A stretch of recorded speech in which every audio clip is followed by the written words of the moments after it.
They smiled on stage for decades, but behind the scenes Donny and Marie Osmond were falling apart. By 2019, after 11 years of their Las Vegas show, they couldn't even take photos together. Meet and greets were separate. Promotional materials shot individually. What the public never saw, the lawsuit that exposed everything. Accusations of greed, manipulation, and betrayal that tore apart America's most famous brother duo. This is the story of how America's favorite siblings became strangers. Marie Osmond was born on October 13, 1959 in Ogden, Utah. She was the eighth of 9 children and the only girl in a house full of boys. But Marie's early years were different.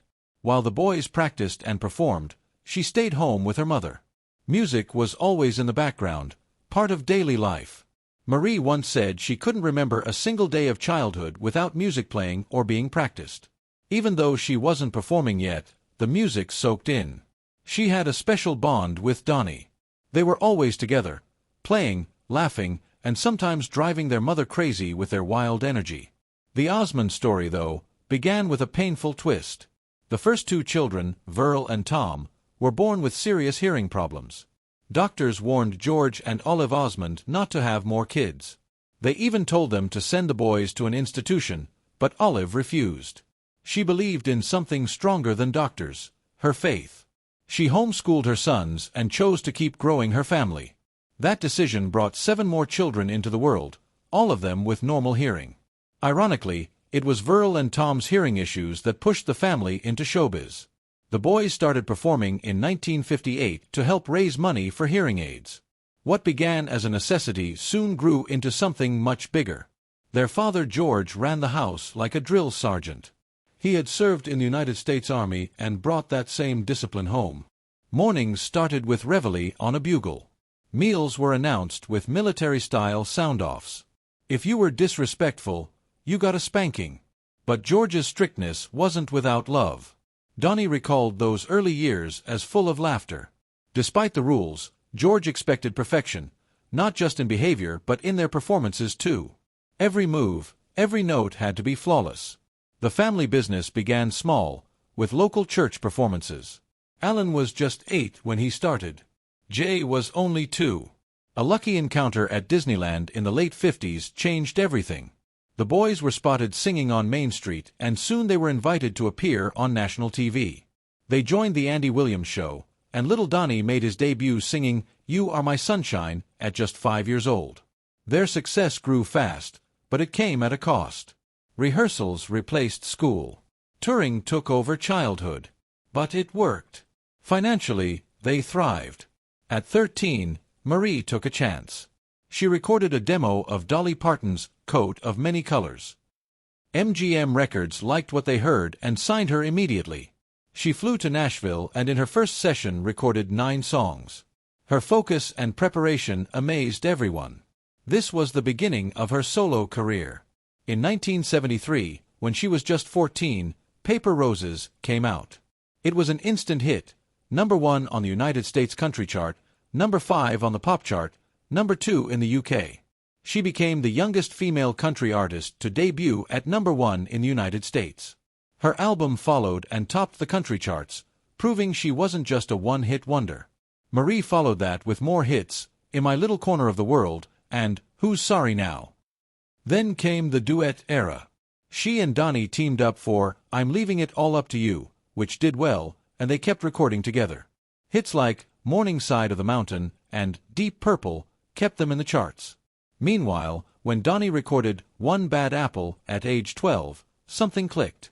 He stopped singing like a robot and started thinking like a musician. For the first time, he wasn't just repeating lines, he was feeling them. That small shift would turn him from a cute kid on stage into a serious artist.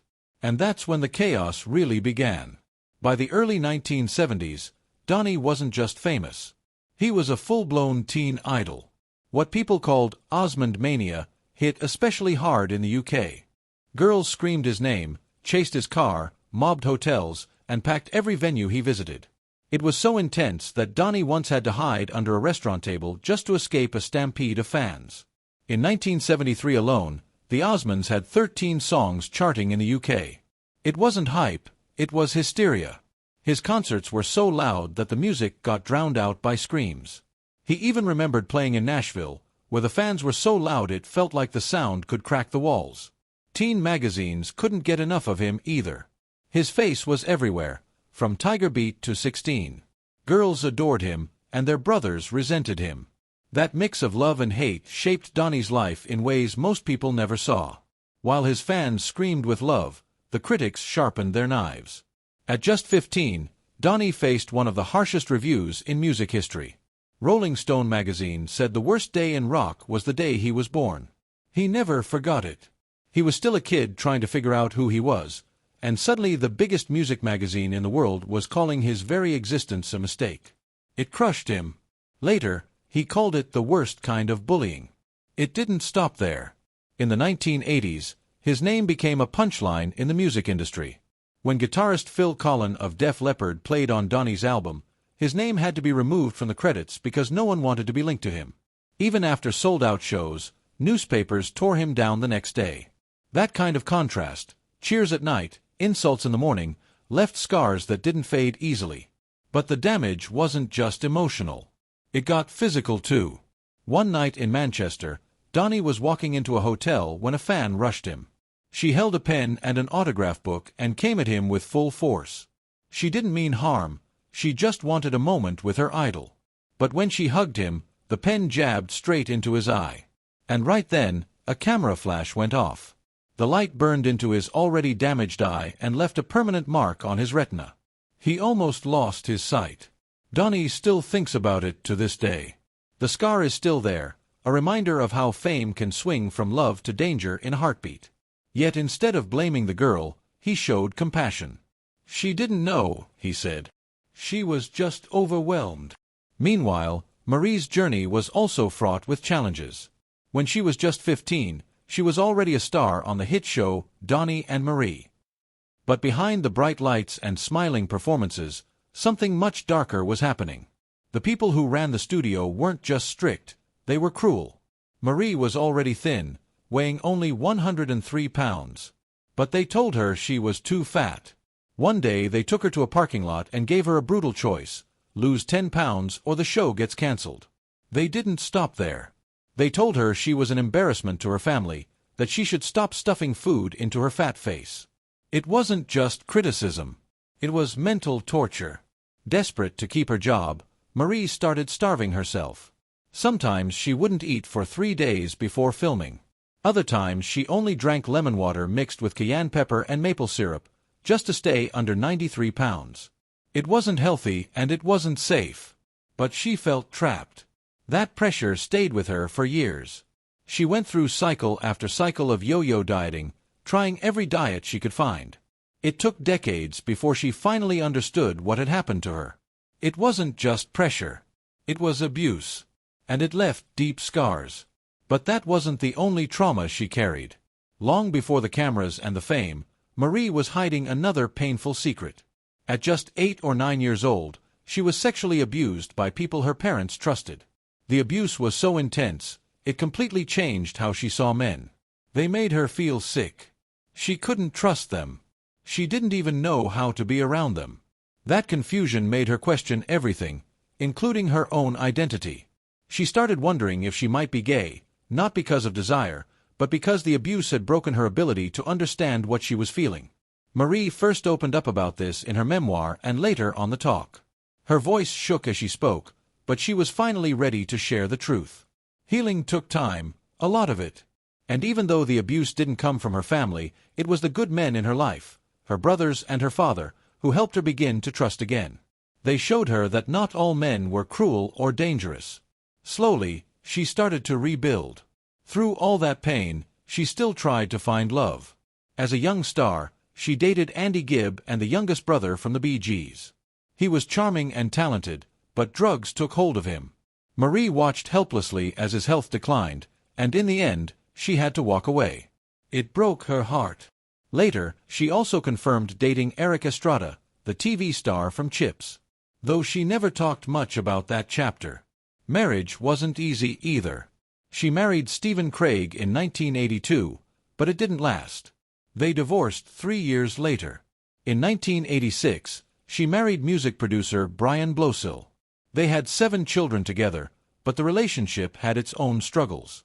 In 1998, while battling postpartum depression, they separated. By 2007, they were officially divorced. Looking back, Marie admitted that she had rushed into the relationship before fully understanding herself. Then something unexpected happened. After decades apart, she reunited with her first husband, Stephen Craig. This time things were different. They both had changed, and somehow they made it work. In 1974, Donny and his sister Marie recorded "I'm Leaving It All Up to You." It wasn't a new song, but their version hit different. It had a soft country pop feel, and it quickly climbed the charts, reaching number 4 on the Billboard Hot 100 and number 1 on the Adult Contemporary chart. That one single, backed with "The Umbrella Song," didn't just become a hit, it became the key that opened the door to TV stardom. Their chemistry was undeniable, and it didn't go unnoticed. In 1975, they got a chance to guest host The Mike Douglas Show for a week. Fred Silverman, the president of ABC TV, happened to be watching. He saw something special in them, something fresh, charming, and family-friendly. He took a risk and offered the teenage duo their very own primetime variety show. Donny was only 18. Marie was just 16. No one that young had ever hosted a variety show before. It was bold, but it worked. When Donny and Marie premiered in January 1976, it drew around 14 million viewers a week. The show quickly became a hit. First filmed in Los Angeles, but later moved to the Osmond family studio in Utah. That move came after they fought for more creative control. But while they were winning on screen, things behind the scenes weren't so glamorous. Marie, still a teenager, was put under intense pressure to look a certain way. Producers. Marie Osmond endured immense pressure in her early career. She was constantly criticized for her weight, called an embarrassment, and even threatened with job loss unless she slimmed down. One producer claimed he was trying to help her poor eating habits, but the pressure led Marie to extreme diets that left her weak and unable to perform. She described feeling like an ugly duckling next to glamorous guest stars. Despite public success, the Osmond family faced financial disaster, losing $80 to $100 million due to bad investments and mismanagement. The only thing that saved them from total collapse was real estate their father had wisely purchased. Donny's secret 1978 marriage was kept quiet for years to protect his image, but once revealed, it led to plummeting ratings. Their show was rebranded and reworked, but by 1979, the network canceled it. Donny's solo career struggled. Despite early success, he was dismissed as a relic of the past. By the 90s, he suffered crippling anxiety and was diagnosed with social anxiety disorder, yet he kept performing, over 2,000 times as Joseph in Joseph and the Amazing Technicolor Dreamcoat. Marie, meanwhile, reinvented herself in country music in the 80s, scoring multiple hits and awards. In the 90s, she also launched a successful doll business, designing over 200 dolls, a personal project rooted in her childhood. Behind her smiling image, Marie faced deep pain. After giving birth to her 7th child in 1999, she battled postpartum depression. A decade later, tragedy struck when her 18-year-old son Michael died by suicide. She returned to work shortly after, saying she needed to show her other children how to keep living. When her daughter Jessica married a woman, Marie publicly supported her despite backlash, saying no one should be shamed for loving their child. In 2008, Donny and Marie began a 6-week Las Vegas residency that lasted 11 years. They performed 1,730 shows, drawing nearly 1 million fans. Despite the success, tension grew behind the scenes. Rumors swirled of a rift. By 2019, they ended the show, and Marie reportedly vowed never to perform with Donny again. Marie Osmond has faced loss, public judgment, and crushing pressure, but through it all, she chose resilience. Again and again, she chose life.